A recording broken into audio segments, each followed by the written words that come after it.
প্রিয় ছাত্রছাত্রীরা, উচ্চ মাধ্যমিক শিক্ষাক্রমে তৃতীয় ও চতুর্থ যে সেমিস্টার, তাদের Riders to the sea GM সিঞ্জের একাঙ্ক নাটক, যা কিনা আয়ারল্যান্ডের দ্বীপপুঞ্জের তার লেখকের অভিজ্ঞতার উপর লিখিত। 1902 সালে নাটকটি শেষ হয় এবং আধুনিক কবি W.B. ইয়েটস এর কাছে নাটকটি পৌঁছয়, তিনি মুগ্ধ হন। প্রাথমিকভাবে দ্য ফোর্টনাইট রিভিউ নামে নাটকটি ছাপা হয়েছিল। শেষ পর্যন্ত সেপ্টেম্বর 1903 সালে W.B. ইয়েটসের ম্যাগাজিন সামহেনে এটি প্রকাশিত হয়। তো এই যে নাটকটি জন মিলিংটন সিঞ্জের এই রাইডার্স টু দ্য সি, এটি কী ধরনের নাটক? এটি একটি short but powerful tragedy, one act tragedy in English literature, অর্থাৎ একাঙ্ক নাটক হিসেবে, ট্র্যাজেডি বা টানাপোড়েনের নাটক হিসেবে ইংরেজি সাহিত্যে জায়গা করে নিয়েছে। জন মিলিংটন সিঞ্জ যে ধরনের নাটক লিখেছেন, তার মধ্যে এই নাটকটির বিশেষত্ব কী, সেই গল্পই তোমাদের শোনাই। আইরিশ গ্রাম্য জীবনে বাস্তবধর্মিতা এর উপস্থাপনায় রয়েছে, কাব্যিক ভাষা এর প্রকাশে রয়েছে। মূলত সিঞ্জ যে ধরনের লেখা লিখেছেন, যা হাস্যরস এবং বিয়োগান্তক যে পরিণতি, হারানোর বেদনা, লোকজ ঐতিহ্য এইসব রয়েছে, এবং আইরিশ জীবনযাপন, দ্বীপকে নির্ভর করে সমুদ্র উপকূলের জীবনযাপনের ছবি তার নাটকগুলিতে রয়েছে। সিঞ্জের এই যে প্রথম নাটক, এটি রাইডার্স টু দ্য সি, এটি অবশ্যই একটি শক্তিশালী বিয়োগান্ত নাটক। খেয়াল রাখবে, যেখানে কিছু হারানোর বেদনা রয়েছে। সোজা কথায় বলতে হয়, Riders to the sea has a deep symbolic meaning. At first glance, it indicates a connection between the characters and the sea.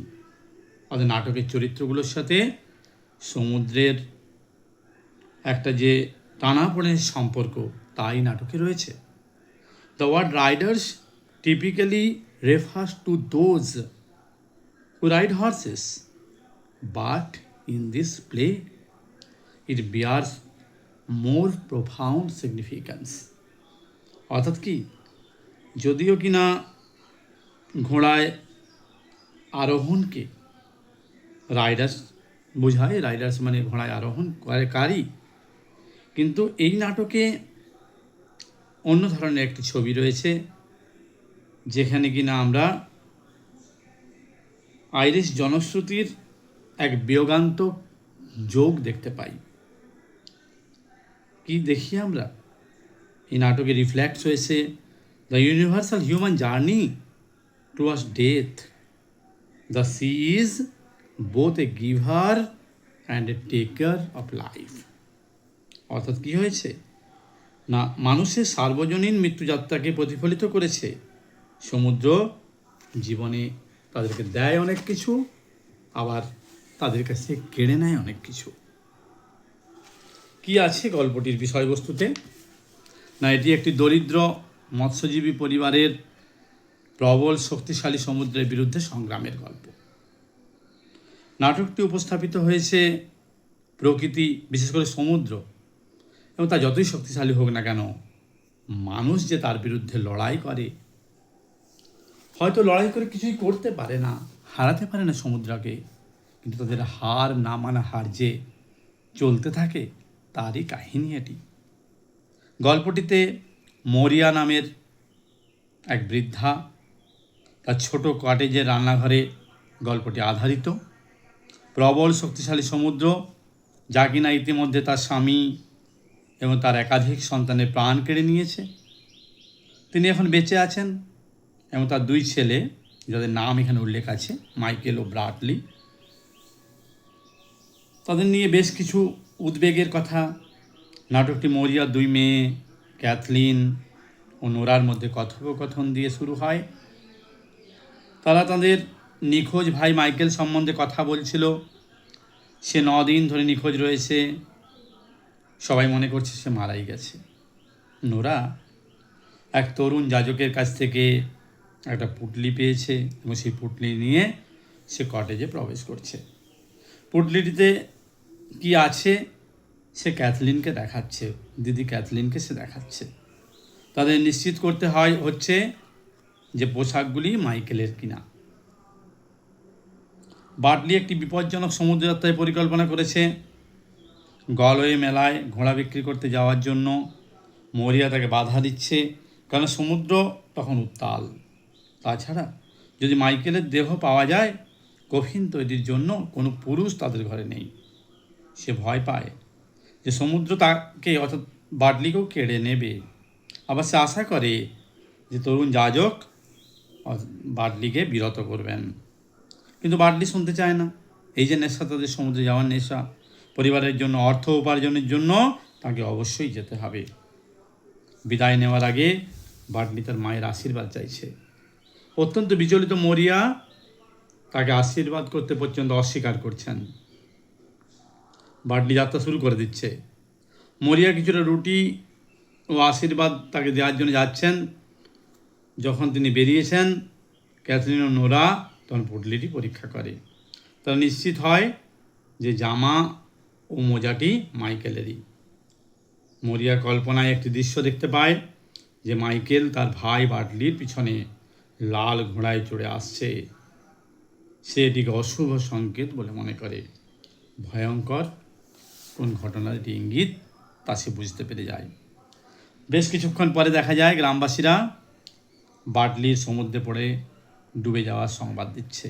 সে মৃত, অর্থাৎ সব পুরুষের পরিসমাপ্তি। সে বাড়িতে আর কোনো পুরুষ রয়েছে না।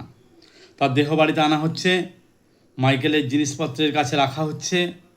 মরিয়া তাকে বুঝতে পারে না। মরিয়া এখন বুঝতে পারে যে সমুদ্র তার ছেলের সব কিছু কেড়ে নিয়েছে। সে শোকে মুহ্যমান হয়ে যায়। সে জীবনের নিষ্ঠুর বাস্তবতার কাছে নিজেকে আত্মসমর্পণ করিয়ে দেয়। নাটকের শেষে মরিয়া তার ভাগ্যকে মেনে নেয়।